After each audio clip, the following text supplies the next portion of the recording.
Hello friends, मैं हूं सन्मय प्रकाश और आपका स्वागत है YouTube channel Sarkar job news में। और ये है weekly current affairs third week नवंबर 2024 के। इस सप्ताह के तमाम करंट अफेयर्स एक ही वीडियो में आपको मिल जाएंगे, तो देखते जाइए। और आपको पता है कि वीकली करंट अफेयर्स हम लोग टॉपिक वाइज देते हैं, तो सबसे पहले राजनीति के नाजुक फैसले, फिर और भी कंटेंट आपको देंगे।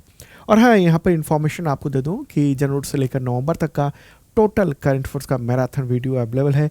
इस वीडियो के डिस्क्रिप्शन में लिंक है, आप चेक कर लेना, देख सकते हैं आप। और पीडीएफ भी मिल जाएगा शार्प लर्निंग ऐप पर।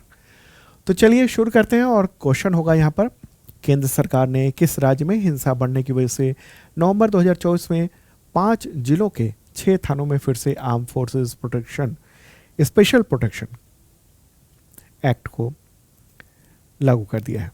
आंसर होगा मणिपुर में। ठीक है, तो ये फिर से इसको लागू किया गया है और ये 31 मार्च तक प्रभावी रहेगा। गृह मंत्रालय ने इसका नोटिफिकेशन जारी किया है। तो आसपा जो है ना, वो आर्म फोर्सेस के लिए जो है प्रोटेक्शन का काम करता है। वहाँ जो तैनात पुलिस फोर्सेस हैं, सेंट्रल आर्म पुलिस फोर्सेस, उनको कानून के उल्लंघन होने पर भी कार्रवाई न करने का अधिकार देता है। ठीक है, मतलब वो बिना वारंट के गिरफ्तार कर सकते हैं, किसी को गोली मार सकते हैं, इतने तरह के अधिकार हो जाते हैं, तलाशी के अधिकारी हो जाते हैं। और केंद्र सरकार जो है ना, कुछ इलाकों को इस एक्ट के तहत डिस्टर्ब एरिया घोषित कर सकती है और वहाँ पर शांति व्यवस्था के लिए ये काम कर सकती है। ठीक है, मणिपुर मैप में दिखा देते हैं आपको। प्यारा भारत रहा ये, और ये नॉर्थ ईस्ट का हिस्सा है टोटल, और उसमें ये मणिपुर है। ओके, चलिए आगे बढ़ते हैं और अब अपॉइंटमेंट से रिलेटेड क्वेश्चन लेंगे। पसंद आ रहा हो तो लाइक बटन दबा दीजिए, शेयर कर दीजिएगा अपने दोस्तों को।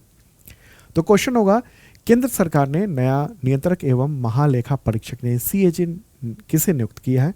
आंसर होगा के संजय मूर्ति। क्या नाम है? के संजय मूर्ति। तो उन्होंने 20 नवंबर को गिरीश चंद्र मुर्मू का स्थान ले लिया है। ठीक है, हिमाचल प्रदेश कैडर के 1989 बैच के आईएएस अधिकारी हैं वो। सीएजी की भूमिका क्या होती है? काफ़ी महत्वपूर्ण भूमिका है।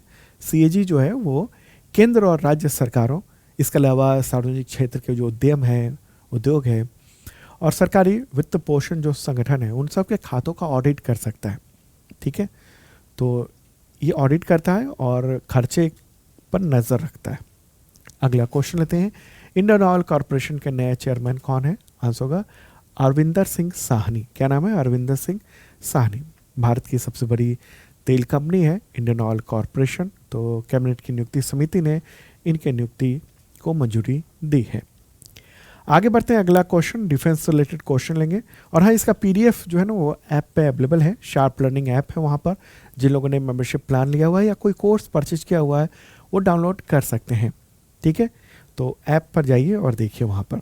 क्वेश्चन होगा defence related, army chief general Upendra Dwivedi को किस पड़ोसी देश के राष्ट्रपति ने अपनी सेना के जनरल की मानद उपाधि दी है? आंसर होगा नेपाल। ठीक है, नेपाल के राष्ट्रपति हैं रामचंद्र पौडेल। तो उन्होंने 21 नवंबर को Indian army chief general Upendra Dwivedi को नेपाली सेना के जनरल की मानद उपाधि दी है। और ये कार्यक्रम आयोजित किया गया था वहाँ राष्ट्रपति भवन जो है नेपाल का, काठमांडू में, उसका नाम है शीतल निवास, वहीं पर। ठीक है, दोनों देश जो है ना, वो एक दूसरे के सेना प्रमुख को मानद जनरल के ऑनररी टाइटल देते रहे हैं, परंपरा रही है। भारत भी उनके जो सेनाध्यक्ष होते हैं उनको ये टाइटल देता है।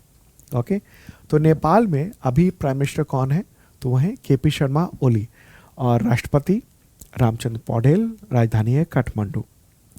आगे बढ़ते हैं। और हाँ, बेसिक मेंबरशिप प्लान जो है ना, उस पर छूट चल रही है, अब खत्म होने वाली है।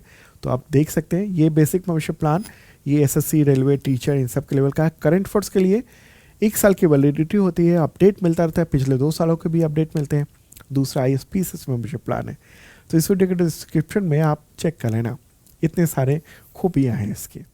चलिए आगे बढ़ते हैं और अगला क्वेश्चन लेते हैं। इंपॉर्टेंट क्वेश्चन है, DRDO ने नवंबर 2024 में पहली बार हाइपरसोनिक मिसाइल की सफल टेस्टिंग की। तो इस तरह की मिसाइल की स्पीड क्या होती है? आंसर होगा आवाज़ से 5 गुना ज़्यादा, यानी 6174 किलोमीटर पर आवर।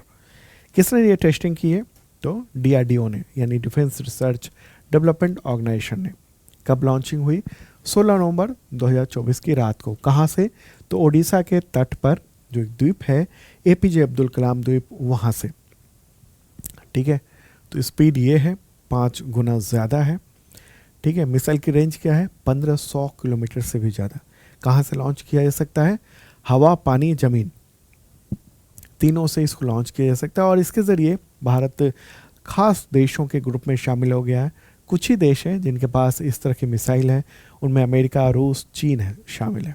ठीक है, एकमात्र देश है रूस जिसने युद्ध में इस तरह की मिसाइल का इस्तेमाल किया हुआ है। उसने इस्तेमाल किया था यूक्रेन के खिलाफ। ठीक है, तो ये जो है ना बैलिस्टिक भी है और हाइपर सोनिक क्रूज मिसाइल भी है। ठीक है, बैलिस्टिक मतलब पहले ये अंतरिक्ष में जाएगा पृथ्वी की निचली कक्षा में और फिर आके गिरेगा। और क्रूज मिसाइल क्या होता है कि धरती से कुछ ही दूरी पर ये उड़ के जाता है तेजी से और हमला करता है। दोनों में पकड़ना यानी जो दुश्मन है वो उसको रोक नहीं सकता है। आगे बढ़ते हैं, अगला क्वेश्चन स्पोर्ट्स रिलेटेड क्वेश्चन लेते हैं। क्वेश्चन होगा महिला एशियन हॉकी चैंपियनशिप ट्रॉफी 2024 की विजेता टीम कौन है? आंसर होगा भारत। भारत ने ये जीत हासिल कर ली है। ये इवेंट हुआ था बिहार के नालंदा जिले में। नालंदा जिले का एक शहर है राजगीर, वहाँ पर नवंबर में ये आयोजित किया गया था। ठीक है, तो भारतीय टीम ने चीन को 1-0 से हराकर ये खिताब जीत लिया है। ओके, आगे बढ़ते हैं, अगला क्वेश्चन राफेल नडाल, तो उन्होंने अपना आखिरी मैच कौन सा खेला जिसके बाद उन्होंने संन्यास ले लिया? आंसर होगा डेविस कप। आखिरी डेविस कप उन्होंने खेला 19 नवंबर को अपने होम ग्राउंड मलागा में। ठीक है, तो डेविस कप वो मैच उन्होंने आखिरी खेला। ओके, 38 साल के हैं और ग्रैंड स्लैम जीतने वाले, सबसे ज़्यादा ग्रैंड स्लैम जीतने वाले दूसरे खिलाड़ी हैं। अगला क्वेश्चन टाटा स्टील शतरंज इंडिया ब्लेज खिताब 2024 पुरुष किसने जीता? इसका आंसर होगा मैग्नस कार्लसन, नॉर्वे के खिलाड़ी हैं वो। ठीक है, अगला क्वेश्चन लेते हैं टाटा स्टील शतरंज इंडिया ब्लेड्स खिताब 2024 महिला किसने जीता? महिला खिताब आंसर होगा कैटरीना लैग्नो। कैटरीना लैग्नो ये रूस की खिलाड़ी हैं, उन्होंने ये खिताब जीत लिया है। अगला क्वेश्चन चौथी राष्ट्रीय फिन स्विमिंग चैंपियनशिप के विजेता का नाम बताएं? आंसर होगा पश्चिम बंगाल। तो ये दिल्ली में आयोजित किया गया था और वहीं पर पश्चिम बंगाल की टीम नंबर 1 पर रही है, दूसरे पर कर्नाटक, तीसरे पे उत्तराखंड, चौथे पे हरियाणा रहा है। अब आगे बढ़ते हैं और अवार्ड्स रिलेटेड महत्वपूर्ण क्वेश्चन लेंगे।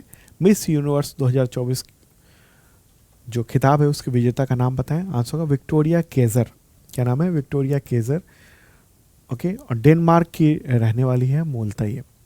ओके, तो 73वीं मिस यूनिवर्स चुनी गई है अभी नवंबर में और इस प्रतियोगिता में दुनिया भर के 120 से अधिक सुंदरियों ने हिस्सा लिया था। भारत की ओर से रिया सिंघा ने हिस्सा लिया, वो टॉप 30 में ही अपना स्थान बना पाई थी और ये आयोजन हुआ था मैक्सिको में।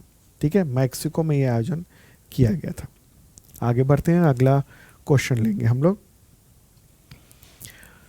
नाइजीरिया ने किस भारतीय को अपना दूसरा सर्वोच्च राष्ट्रीय सम्मान the grand commander of the order of niger दिया है? आंसर होगा नरेंद्र मोदी को। प्राइम मिनिस्टर नरेंद्र मोदी को यह अवार्ड दिया गया, 17 नवंबर को दिया गया। ठीक है, वो नाइजीरिया के 2 दिवसीय दौरे पर गए थे वहाँ पर वो।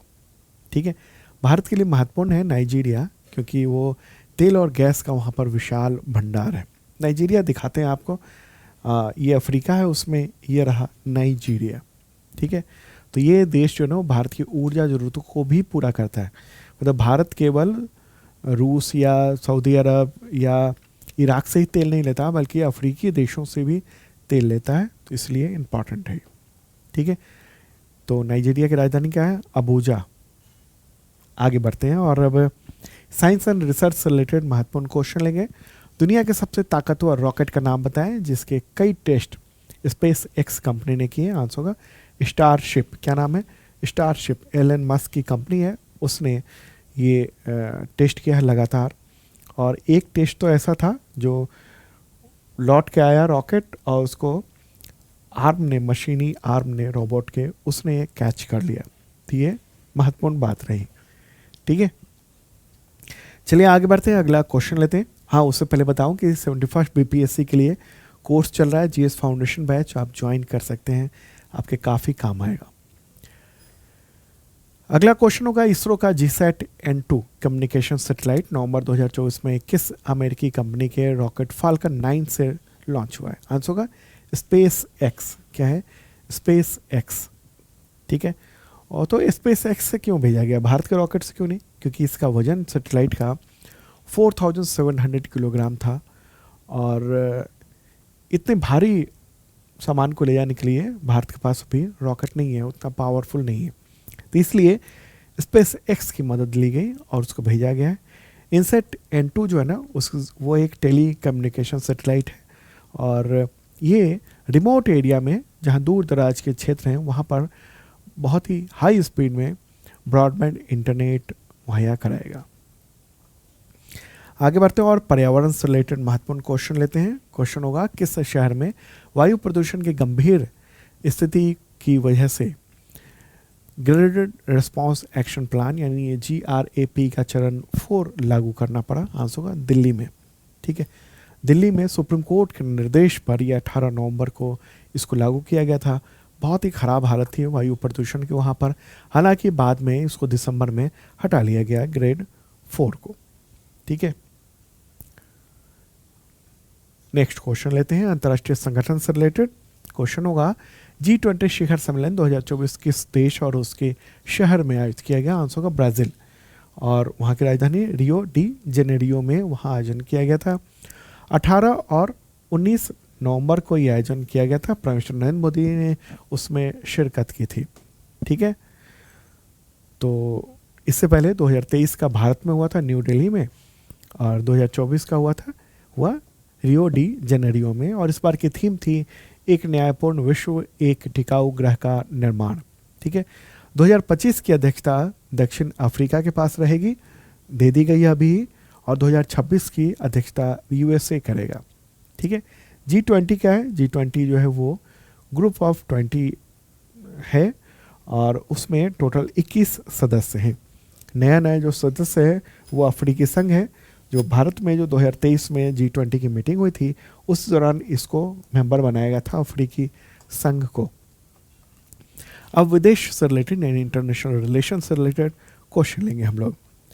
श्रीलंका की प्रधानमंत्री लगातार दूसरी बार कौन बनी है? आंसर होगा हरिनी अमरसूरिया।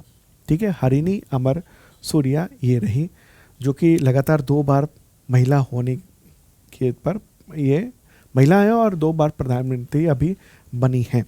ठीक है, अगर बात होगी कि श्रीलंका में कितनी महिला प्रधानमंत्री रह चुकी हैं, तो 3 है, ये तीसरी है। पहली श्री मावो भंडारनायक है, उसका भंडारनायक है कुमारतुंगा, और अब हरिनी अमरसूरिया। ठीक है, तो लगातार दूसरी बार ये बनी है। इससे पहले सितंबर में इनको बनाया गया था, और फिर नवंबर में चुनाव जीतने के बाद इनको बना दिया गया है। ठीक है, अब आगे बढ़ते हैं और दिवस से रिलेटेड महत्वपूर्ण क्वेश्चन ले लेते हैं। राष्ट्रीय प्राकृतिक चिकित्सा दिवस कब मनाया जाता है? आंसर होगा 18 नवंबर को। ठीक है, विश्व शौचालय दिवस कब मनाया जाता है? आंसर होगा 19 नवंबर को, और थीम है शौचालय शांति का स्थान, toilet a place for piece. सड़क यातायात पीड़ितों के लिए विश्व स्मरण दिवस कब मनाया जाता है? आंसर होगा नवंबर के तीसरे रविवार को, और इस बार 2024 में नवंबर का तीसरा रविवार था 17 नवंबर को। ठीक है, भारत में सड़क दुर्घटना की बात करेंगे तो जो सरकारी डेटा है 2022 का आखिरी डेटा मुझे मिला, तो उसमें ये देख रहे हैं कि भारत में सड़क दुर्घटना हुई थी 4,61,000, घायल हुए थे इसमें 4,43,000, और मौत हो गई थी 1,68,000, इतनी बड़ी संख्या में। और इस बार की थीम भी है, याद रखें, समर्थन करें, कार्य करें, रिमेंबर सपोर्ट एक्ट। आगे बढ़ते हैं और अगला क्वेश्चन लेंगे हम लोग। बाल यौन शोषण, दुर्व्यवहार और हिंसा की रोकथाम और उपचार के लिए विश्व दिवस कब आयोजित किया जाता है? आंसर होगा 18 नवंबर को। ठीक है, ये जो दिवस है वो उद्देश्य है कि यौन शोषण और दुर्व्यवहार को रोकना और इसके पीड़ित लोग जो हैं उनको मदद करना। अगला क्वेश्चन, राष्ट्रीय प्रेस दिवस कब मनाया जाता है? इसका आंसर होगा 16 नवंबर को। ठीक है, क्यों? क्योंकि 16 नवंबर 1966 को भारतीय प्रेस परिषद प्रभावी हुआ था। ओके, और अभी कौन है PCI ने भारतीय प्रेस परिषद की अध्यक्ष? तो न्यायमूर्ति रंजना प्रकाश देसाई। अगला क्वेश्चन, राष्ट्रीय मिर्गी दिवस कब मनाया जाता है? आंसर होगा 17 नवंबर को। ओके, एपिलेप्सी फाउंडेशन के द्वारा आयोजित किया जाता है ये। तो ये था वीकली करंट अफेयर्स। मिलते हैं नेक्स्ट वीडियो में। Okay, bye.